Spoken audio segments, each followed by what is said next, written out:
So we are here with Bastian Bergmann and Tom Giovanetti. Let me introduce myself. I am Eugenia Bota, Chief Corporate Officer at TGA. Today I'm joined by Bastian Bergmann, as I said, COO of Solstent and author of Press Play, a book that shows why gaming has become essential for every business, and Tom Giovanetti, CEO of TGA, who is driving the vision of bringing game-based learning to organizations, proving how it can become a powerful tool for growth and development. Together, we'll explore how gaming is transforming the way people learn, grow, and connect, and how it's shaping the future of work and everyday learning. So, let's start with some questions to begin with Bastian. So, Press Play shows that games can shift how consumers interact with brands, right? How do you see gaming helping companies drive real behavioral change among employees, for example, in safety, compliance, or mental health? Yeah, it's a great question, Eugenia. I think when you think about the applications for video gaming, they become relevant, or their applications are relevant wherever a company interfaces with a human being. And that is with both consumers, but obviously with employees too. If you, for anyone that's watching this, or I don't know if you guys have, if you have children, if you ever, observed a toddler, a young child experience and learn about the world around them, they do that through unstructured play. They do that through play. That's how they learn. When you look at all the different research and the studies around how adults learn the best, how we rewire our brains most efficiently, most effectively, it's through play. And effectively, video games are just a digital form, a digital manifestation of the concept of play. So that's where games can be applied, at any sort of intersection where there are human beings involved. And that could absolutely be internally with different employees, whether it's compliance training. So I think you mentioned a key word, which is engage, right? Mm-hmm. And now I think this is a good question for Tom. Tom, thinking about engagement, how do you think you help leaders see that game-based learning is not just engaging, but also delivers business results? At TGA, basically, we help leaders, Eugenia, as you know, see game-based learning that isn't just about adding entertainment to training, but about driving real business impact. We try to go beyond engagement metrics. Engagement, it's a key word, of course, it's a key part of the processes we have. But our platform and all our products shows in real time, for example, who completed the training, how much knowledge they retained, how engaged they were, thinking about engagement, and even how their decision-making improved during simulations, for example. There are many, many things that I think that we can help leaders understand, that it's not just about having fun and engagement, but also, driving business results by combining simulations with feedback, gamification and storytelling, and of course, highly, practical content. What we try to do, and after 10 years of doing so, we ensure people build skills that can immediately transfer or apply to their jobs. That makes easy for the leaders to prove, that learning isn't about just having fun and again engaging, but it's much more than that. It moves the needle on the results that matter. Yes, of course, it's not only about metrics. However, it's a good argument for leaders and companies, and that brings me to wonder, Bastian, if you had leaders from companies that are new to gaming, what do you think would be the easiest first step to try it? And what do you think is the biggest misconception that leaders usually have about gaming strategies? Wow, how much time do we have? there's a lot of misconceptions. There's a ton of them, and what I'll say is that the misconceptions are the biggest hurdle right now that are holding leaders and companies and brands and organizations back from, one, actually seeing video gaming as the opportunity in its full potential that it presents to them, and B, so secondly, and taking a leap and trying it out. There's still too many of them who prematurely conclude this is not relevant for us, this is not us, that's not our brand, gaming's for other people. So as I said, there's a lot of different misconceptions. I'll give you the biggest one. The biggest one is when people come to me and say, well, gamers are 18 to 25-year-old guys in their basement with a Monster Energy drink or a Red Bull can in their hand, and they have the neon lights in the background, and they're playing some shooter game on their PC. Here's the reality. We're approaching next year 3.5 billion people globally that are playing video games regularly. That is your everyday consumer. That is your everyday average employee. Great. And speaking about goals, but also areas of improvement or challenges that we are facing right now in this world, I think a good question for Tom would be, if you had to pick one skill that people will need most in the next decade, which one would it be, and how could games help train in that skill? And what I think is what will matter the most is not just how can I say this, what people learn, but how. The how is the part that I'm more impressed and working on. It's how quickly people can learn, unlearn, and basically relearn tomorrow. Because I think that's the next challenge for the at least 10 next years. Become really, really good at learning, at unlearning what you learned, and again relearning. At TGA, we focus less on what people learn, and again much more on how they learn. That's where games, at least this is my personal vision, are really powerful, because they create safe spaces to experiment, to fail, to adapt, and basically to try again in a well-designed simulation where people must respond to new scenarios, to make decisions under pressure, and while having fun and being engaged. That it's a big part of the deal, and of course adjust their strategy as the situation evolves, just like it happens in real time. So this active, immersive practice builds the mental flexibility, resilience, and curiosity that fuels the adaptability, let's say it that way.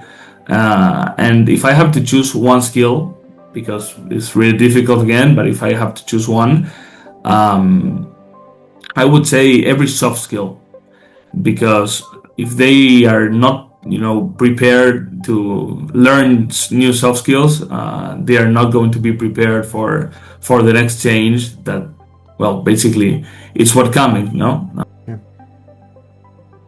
Yes, I agree. Bastian, do you agree on that the most needed skill for the future will be soft skills? Soft skills, and one that I would call out specifically, this is so opportune. I literally just read this. Demis Hassabis, the co-founder of DeepMind originally, he's the head scientist of AI at Google now.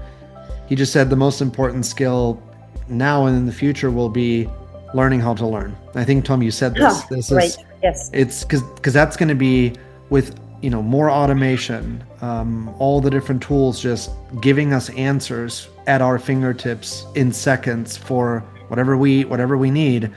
Learning how to learn is going to be so crucial, because otherwise we lose our ability to understand and comprehend the world around us and how it evolves, and also how do we continue to shape it. And that's a part of an area where I'm particularly excited about what video games can do to help us learn how to learn in different and new ways, where the classroom experience, what it means to go to college, all these different educational tent poles that we had for decades are, I don't think they're going away, but they're getting a revised role or a revised importance compared to what they had maybe 30, 40 years ago. But you said gaming can play a crucial role, but why gaming? I mean, exactly why gaming? Why do you think companies need to gamify processes or employee training today? Because there's nothing that's more human than that. There's nothing that's more effective at letting people learn new things than doing that in gaming and in gamified environments. So to me, it's not only more fun and more engaging for people, you also retain the information and the things that you learn better. You commit them to long-term memory better. And that's gonna, you pick up information faster. You learn more effectively through those environments because that's how our brains are wired. It has a direct connection to how our brain absorbs and stores information. And Tom, maybe again, because I think this point is crucial, looking ahead, again, what role or why gaming, but what role do you think games will play in everyday learning? I believe, Eugenia, that this is a complete like shift in the mindset of the people from something that they like kind of attend to something that they experience, because games are uniquely suited not only for learning but for many other learning purposes or problem solving, not just like passive content consumption. What I think is that instead of memorizing information, people can practice real decision making on other things, get instant feedback, and basically see the consequences of their choices, but in a safe space.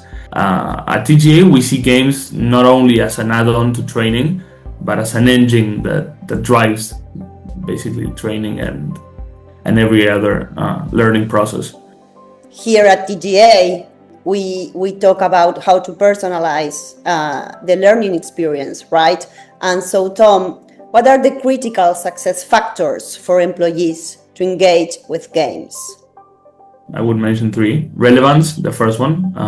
People engaging when the content reflects the real challenges.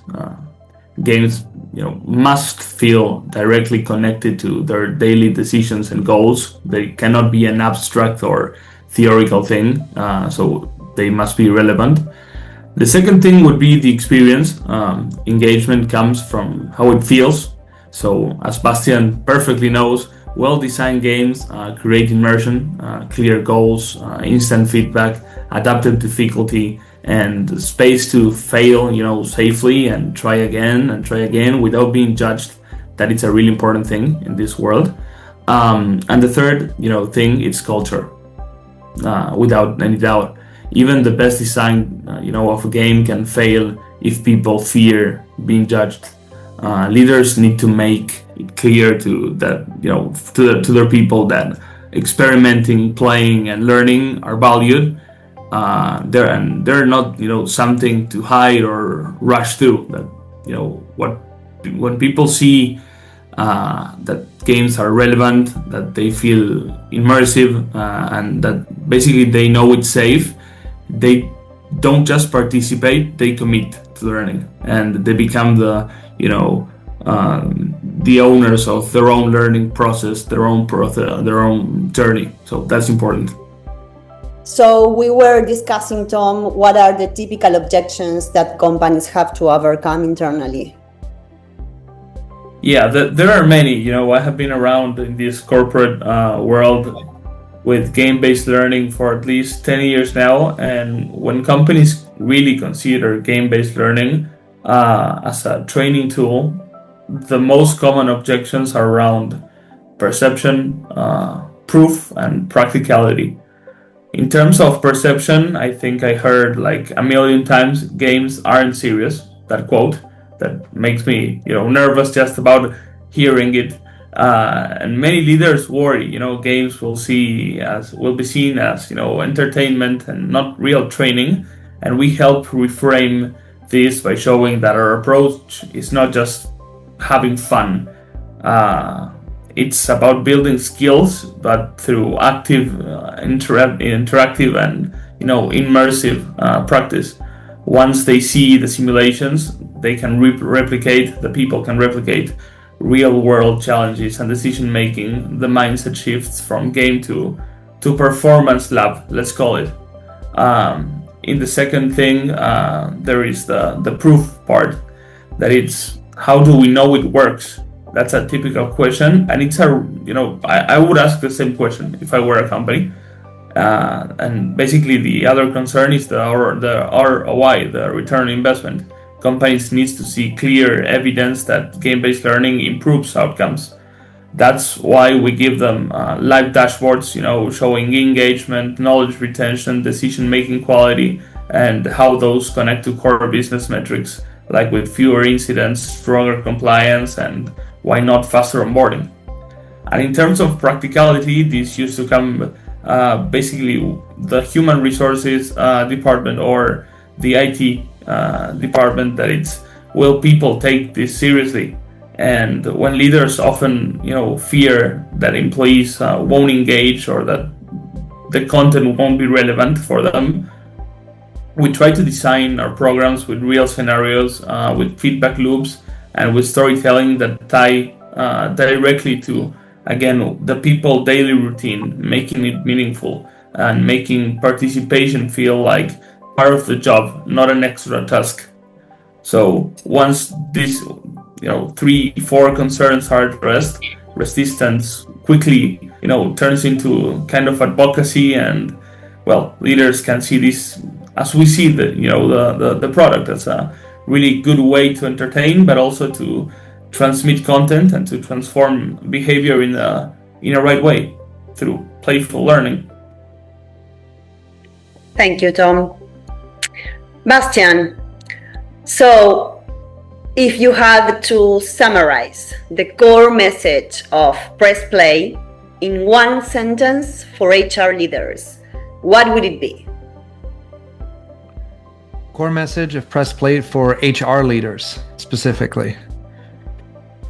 If you are trying to build the modern day workplace and actually give employees an engaging experience at work that feels modern, you have no way other than you have to go to games, and you have to make gaming an integral part of your employee experience, because to play is human.